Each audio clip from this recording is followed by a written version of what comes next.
I offered a scholarship to a poor kid. He said he'd take it only if I came to his graduation. Success stories usually follow a predictable arc.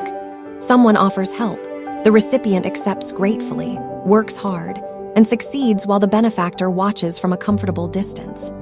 But sometimes, the people we try to help flip the script entirely, challenging our assumptions about charity, dignity, and what it really means to invest in another person's future. I made my fortune in software development, and by 45, I had more money than I'd ever need. Like many successful people, I felt compelled to give back. A phrase that sounds noble, but often masks a transactional view of philanthropy. Write a check, fund a scholarship, feel good about yourself, move on. That was my plan when I established a scholarship fund for underprivileged high school students. What I didn't anticipate was meeting Daniel Martinez, a 17-year-old from the South Side who would teach me that true generosity isn't about what you give, but what you're willing to commit. His condition seemed simple enough. He'd accept my scholarship only if I promised to attend his college graduation. 4 years felt like a lifetime away, and his demand struck me as audacious, perhaps even entitled. But looking into his eyes that day, I saw something that made me pause, not gratitude or desperation, but a quiet challenge. He wasn't asking for a handout. He was asking for a witness. And that simple request would transform both of our lives in ways neither of us could have predicted. The interview that changed everything. The scholarship committee had narrowed applicants down to 15 finalists, and I'd agreed to interview the top 5 personally. Most meetings followed the same pattern. Nervous students reciting rehearsed answers about their dreams, their hardships, their determination. I listened, took notes, and tried to discern genuine potential from polished performance. Daniel was the last interview on a Friday afternoon. He arrived exactly on time, wearing a white button-down shirt that had been carefully ironed but showed wear at the collar. His black slacks were slightly too short, revealing socks that didn't quite match.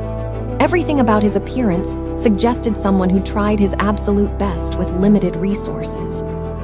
What struck me immediately was his posture, not slouched or overly stiff, but centered, present. When he shook my hand, his grip was firm without being aggressive. His eyes met mine directly, no practiced deference or artificial confidence, just steady awareness. "Tell me about yourself, Daniel." I began with my standard opening question.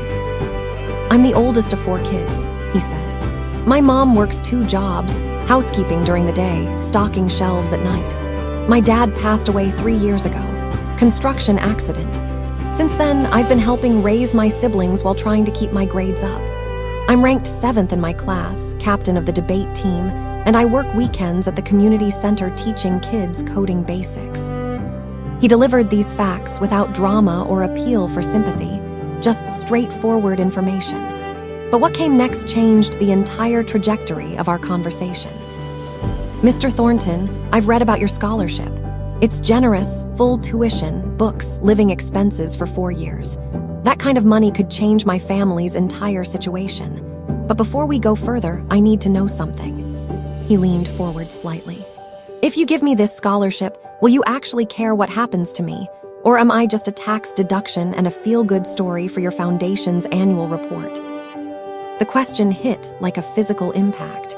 In all my years of philanthropy, no one had ever challenged my motives so directly. The unexpected condition. I should have been offended. Instead, I found myself genuinely considering his question. How many scholarship recipients had I actually met after the award ceremony?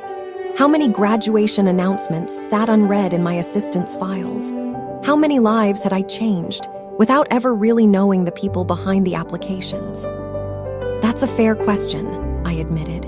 "And honestly, most of the students I've funded I never hear from again after the initial award. I tell myself that's fine, that the point is to help, not to be thanked or kept informed. But you're asking something deeper, aren't you?" Daniel nodded. "My father used to say that money without relationship is just transaction.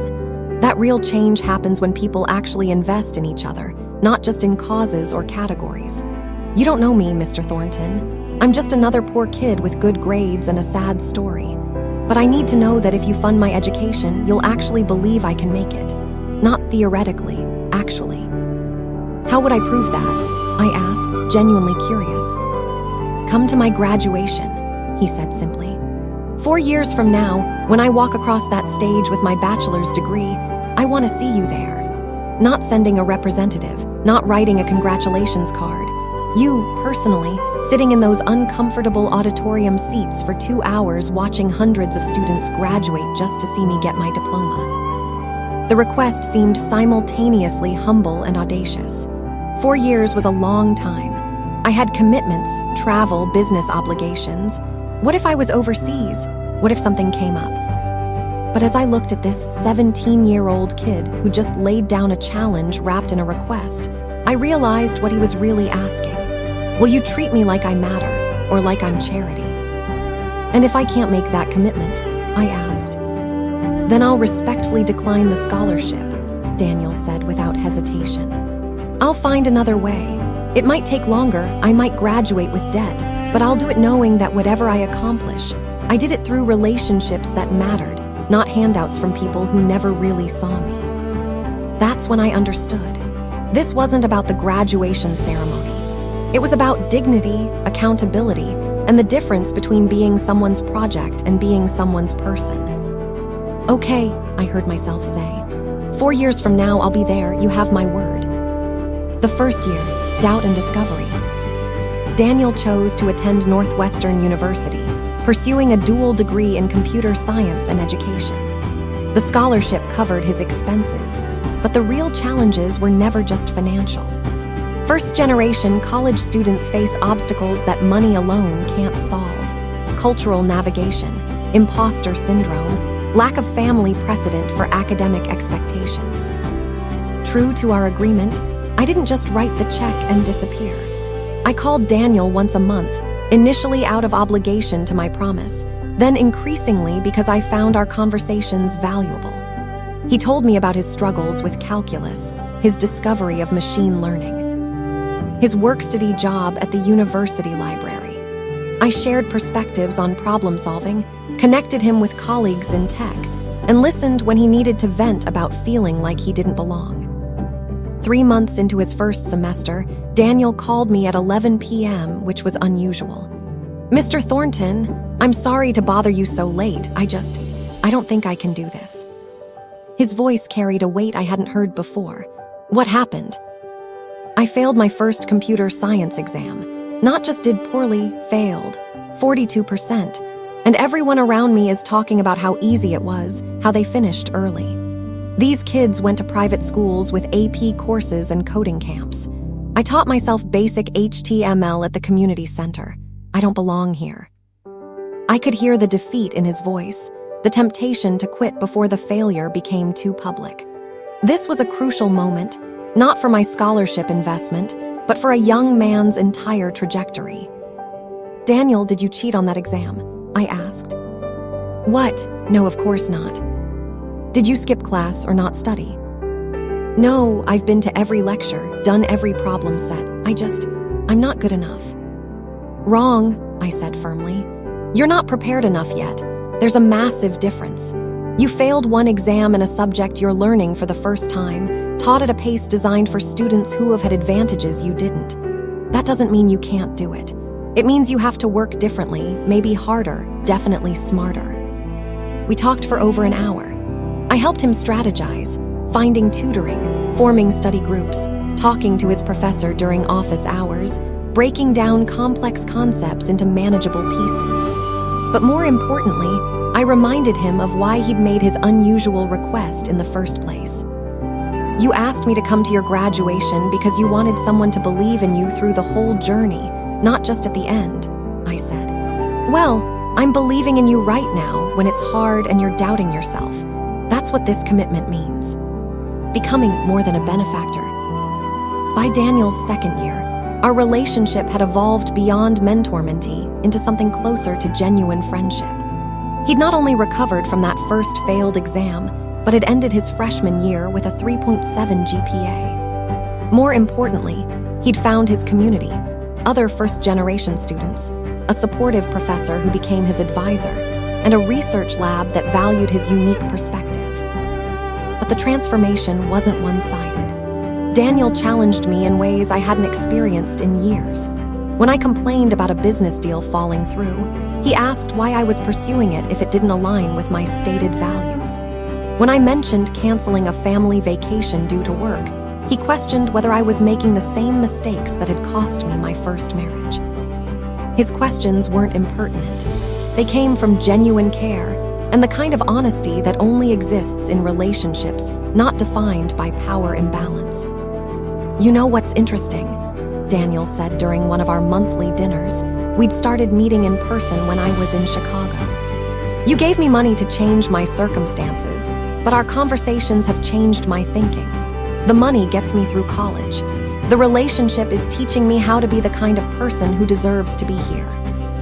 He'd started a mentorship program at Northwestern, pairing first-generation freshmen with upperclassmen who'd navigated the same challenges. The program was modeled on our relationship, not just academic support, but genuine investment in another person's success. "I realized something," Daniel continued. "You didn't just give me a scholarship with a weird condition. You gave me a model for how to show up for people. That's worth more than tuition." His mother, Maria, had also become part of our expanding circle. I'd met her at a university parents' weekend, and we'd stayed in touch. She worked incredibly hard, but Daniel's scholarship had lifted enough financial pressure that she'd been able to reduce from 2 jobs to 1.5, giving her time to actually attend his younger siblings' school events. "You gave me my son back," she told me once, tears in her eyes. "Not because you paid his tuition, but because he's not carrying the weight of our survival anymore. He gets to just be a student, be young, be himself. That's the real gift." I'd started funding college visits for Daniel's younger siblings, connecting Maria with better employment opportunities through my network, and showing up for more than just Daniel. Attending his sister's quinceañera, his brother's science fair, family gatherings where I was welcomed not as a benefactor, but as Mr. James, Daniel's friend. The crisis point. Daniel's junior year brought unexpected turbulence. His younger brother, Miguel, then 15, got involved with a local group that was heading down a dangerous path. Maria called me in tears. Miguel had been caught with substances at school and was facing expulsion and potential legal consequences.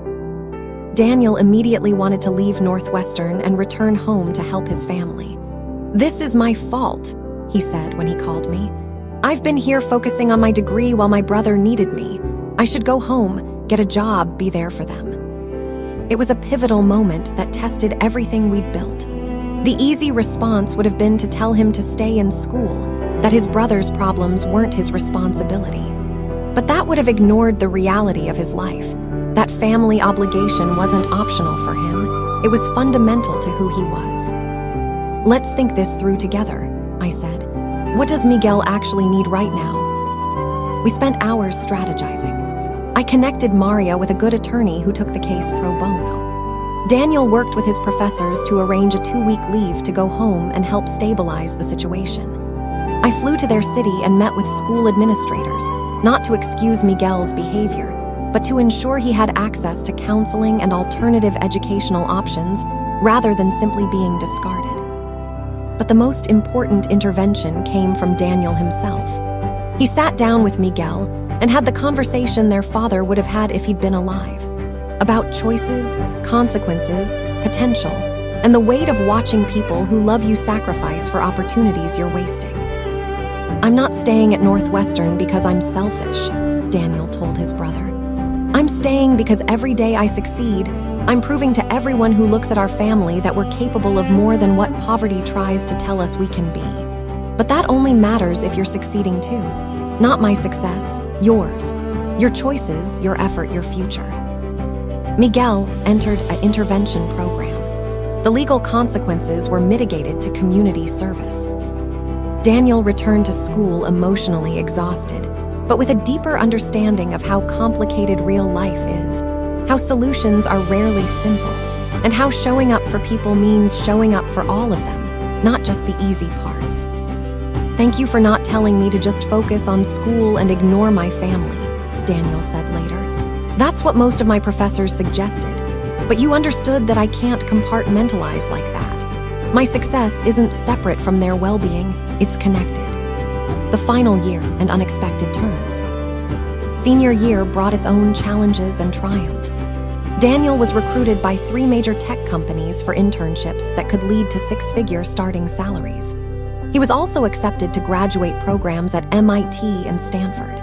His dual degree project, developing educational software to help first-generation students navigate college systems, won university-wide recognition. But alongside professional success came personal reckoning. In one of our conversations, Daniel said something that stopped me cold. "You know what scares me? That I'll graduate, get some high-paying job, and become disconnected from the community that made me. That I'll forget what it felt like to be hungry, to be scared, to feel like I didn't belong. How do I keep that without romanticizing poverty or feeling guilty for succeeding?" It was a question I'd never adequately answered in my own life. My success had indeed created distance from my working-class roots, a distance I'd rationalized as progress rather than examining as potential loss. "I don't have a perfect answer," I admitted. "But I think the fact that you're asking the question matters. And I think our relationship is part of the answer, staying connected to people and experiences across economic divides, not as charity, but as genuine community." Daniel made choices that surprised many people. He accepted a position at a mid-size education technology company rather than the highest-paying offer, specifically because their mission aligned with his values.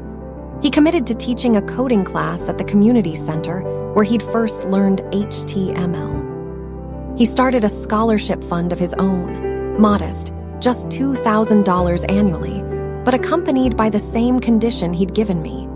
Recipients had to agree to monthly check-ins, and the donor would attend their graduation. His mother was able to buy a small house, not because I gave her money, but because Daniel connected her with a nonprofit housing program, and I co-signed the mortgage. Miguel was thriving in a vocational program, having discovered a passion for electrical work. Daniel's sisters were both excelling in school, with clear paths to college. As graduation approached, Daniel called with an unexpected request. "I know you're planning to come to graduation, but I want to ask you something else.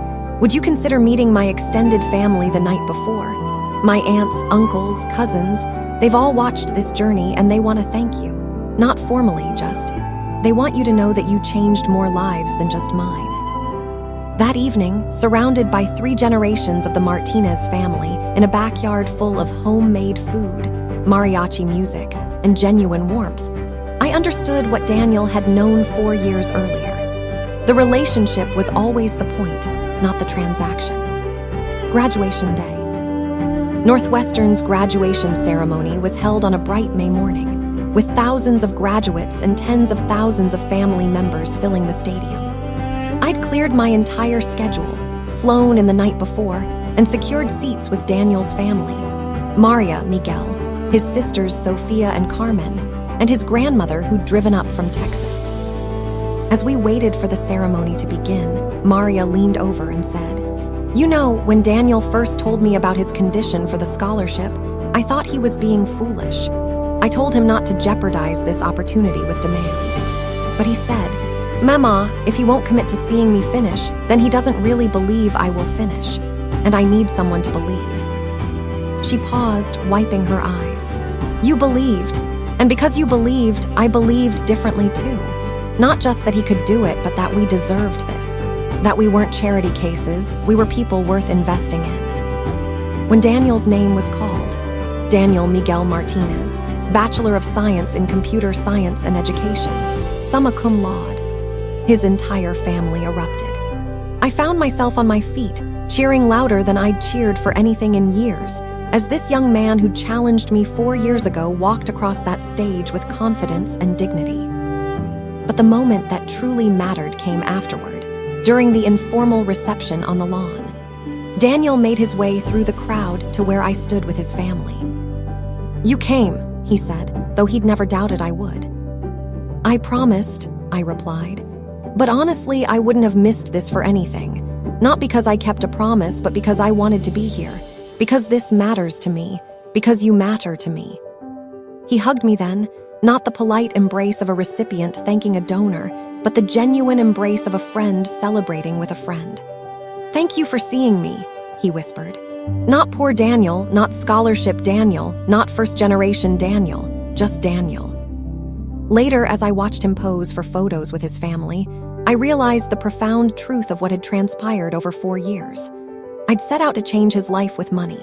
Instead, he'd changed mine with a simple demand: show up, stay present, invest beyond the transaction. He'd taught me that true generosity isn't measured in dollars, but in presence, attention, and the willingness to be changed by those we seek to help. Beyond graduation, the ripple effect. 5 years after Daniel's graduation, the relationship that began with an unusual condition has evolved into something neither of us could have predicted. Daniel is now 26, leading an education technology team developing tools specifically for underserved schools. He's funded scholarships for 8 students, each with the same attendance requirement. Miguel completed his electrical apprenticeship and now teaches at the same vocational school he attended. Sophia and Carmen are both in college. Sophia at Northwestern, following her brother's path. Carmen studying engineering at University of Illinois. But the impact extended far beyond the Martinez family. Daniel's mentorship model at Northwestern became institutionalized. The university now requires all scholarship donors to commit to meaningful engagement with recipients, not just funding. Other universities have adopted similar relationship-based approaches to philanthropy. The research is clear. Students with invested mentors have significantly higher graduation rates and better post-college outcomes than those with financial support alone. I've changed too. My foundation now exclusively funds scholarships with relationship requirements. I know each of my 17 current scholarship students by name, have been to their homes, met their families, understand their challenges and dreams. My calendar is marked with their graduations stretching years into the future. This approach has been far more demanding than writing checks, but infinitely more rewarding. Daniel and I still meet monthly, though now we're peers rather than mentor and mentee. He challenges my business decisions, questions my priorities, and holds me accountable to the values I claim to live by. When my daughter struggled with college decisions, Daniel was the one who helped her think through what she actually wanted versus what would look impressive. When my company faced ethical dilemmas around data privacy, Daniel's perspective grounded our choices in impact on real people rather than abstract principles. Recently, Daniel married his longtime partner Rosa, who he'd met in his first-year calculus class. I stood beside his family at the wedding, not as the benefactor who'd funded his education, but as someone who'd earned a place in his life through years of showing up. In his toast at the reception, Daniel said something that captured the essence of our journey. People talk about giving back, paying forward, breaking cycles. But real change doesn't happen through transactions. It happens through commitments. When someone says, "I see you, I believe in you, and I'm willing to stay present through your entire journey, not just the easy parts." That's what James did for me. That's what I try to do for my students. That's what Rosa and I commit to doing for each other, and for our future family. The morality of this story isn't about the virtue of charity or the power of education, though both play roles. It's about the fundamental human need to be seen and valued beyond our utility or our neediness. Daniel didn't want a scholarship with no strings attached. He wanted one with the right strings: accountability, relationship, genuine investment in his full humanity. The scholarship I offered Daniel was supposed to be a simple transaction. I provide funding, he receives education. Both our lives improve marginally and we move on. His condition, that I attend his graduation 4 years later, seemed presumptuous at first, perhaps even entitled. But that simple requirement transformed everything. What Daniel understood at 17 that I had to learn over 4 years is that money without relationship perpetuates the very power dynamics it claims to address. When we help others from a distance, maintaining the roles of benefactor and beneficiary, we're not creating meaningful change, we're reinforcing hierarchies. True transformation requires mutual investment, vulnerability, and the willingness to be changed by those we seek to help. Research confirms what Daniel intuitively knew. First-generation college students with committed mentors have dramatically higher success rates than those with financial support alone. But the impact goes beyond statistics. When we show up for people across economic divides, when we invest in relationships rather than just causes, we challenge the narratives of deservingness and distance that allow inequality to persist. The morality here isn't about deserving versus undeserving poor, or the obligation of the wealthy to help. It's about recognizing our fundamental interconnection, that my well-being is tied to yours, that your success enriches my life, that genuine community transcends transactional charity. Daniel didn't need someone to save him. He needed someone to believe in him consistently enough to witness his success. That distinction matters profoundly. Every scholarship student I've funded since Daniel has taught me something unique. Every graduation I've attended has reinforced that showing up, literally being present for someone else's milestone, is an act of radical respect. It says, your achievement matters enough for me to rearrange my life to witness it. You're not a line item in my foundation's annual report. You're a person whose journey I'm honored to be part of. This isn't scalable in the way traditional philanthropy desires. I can't personally mentor hundreds of students. But that's exactly the point. Meaningful change isn't about scale, it's about depth. Each transformed life ripples outward. Daniel now mentors others who will mentor others, creating networks of genuine investment rather than cascades of impersonal aid. The question Daniel asked me 4 years before his graduation, will you actually care what happens to me, should haunt every person in a position to help others. Because the honest answer for most of us, most of the time, is no. We care in abstract, theoretical ways. We care enough to write checks or volunteer occasionally. But do we care enough to clear our calendars 4 years in advance, to show up consistently when it's inconvenient? To allow the relationship to change us as much as we hope to change others? That's what Daniel demanded, and that's what transformed both of us. His insistence on being seen as fully human, worthy of commitment, not just charity, forced me to examine my own assumptions about generosity, success, and what we owe each other as members of a shared community. The day I sat in that stadium watching Daniel cross the graduation stage, I wasn't there because I'd kept a promise, though I had. I was there because over 4 years, he'd become someone whose victories felt like my victories, whose struggles I'd invested in, whose life had enriched mine immeasurably. That's the transformation that happens when we move beyond transaction to genuine relationship. We discover that in showing up for others, we find meaning for ourselves. The real scholarship wasn't the tuition money I provided. It was the education Daniel gave me about what it means to truly invest in another person's future. To show up, stay present, remain committed through challenges and triumphs, and allow yourself to be changed by the journey. That's a lesson worth far more than any amount of money, and I'm grateful every day that a 17-year-old kid had the courage to demand it from me.